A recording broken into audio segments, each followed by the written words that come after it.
तो धमकी मिली है, क्या मामला है पूरा? ये मामला ऐसा है कि हम मंडी में 10 तारीख को ड्यूटी लगी थी खाद वितरण में।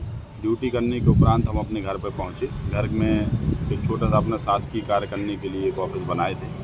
उसमें जब हम बैठे थे तकरीबन 2 से 3 के बीच आकाश दीक्षित पिता सुनील शरण दीक्षित और एक कल्लू शुक्ला करके जिनका नाम संतोष शुक्ला है, वो लोग हमारे ऑफिस में आए और हमें जान से मारने की धमकी दी कि हम तुम्हें जान से मार देंगे, हमने आपकी 20 लाख रुपए में सुपारी दे दी है, अब आप बचेंगे नहीं, आप घर से नहीं निकलना, नहीं तो गोली मार दी जाएगी।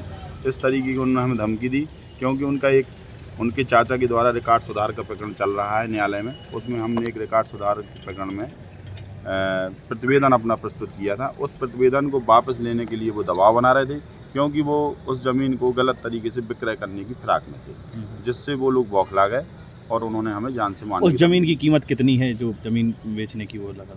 चूँकि उन दोनों लोगों के भाइयों में विवाद है और वो वर्तमान में ज़मीन बिल्कुल सागर रोड मेन रोड की है और ज़मीन काफ़ी कीमती ज़मीन है, जिसकी 4-5 करोड़ की लगभग वैल्यू है और उसको वो विक्रय करना चाह रहे हैं। सही तरीके से अभी वो किसके नाम है?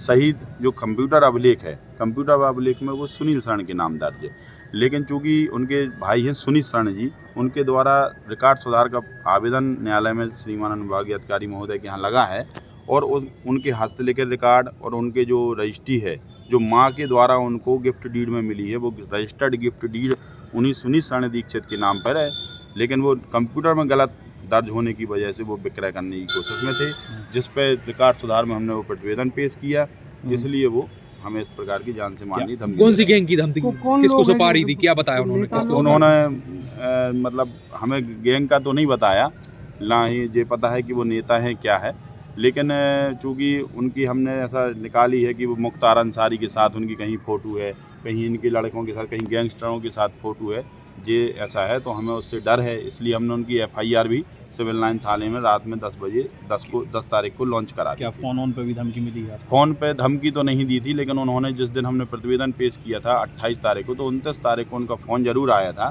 कि अब अपनी पर्सनल दुश्मनी हो गई है, अब अपना ऐसा हो गया है, अपना वैसा हो गया, आपको हम यहाँ रहने नहीं देंगे, अब आज आपका ट्रांसफ़र हो गया। जी इस तरीके से उन्होंने हमें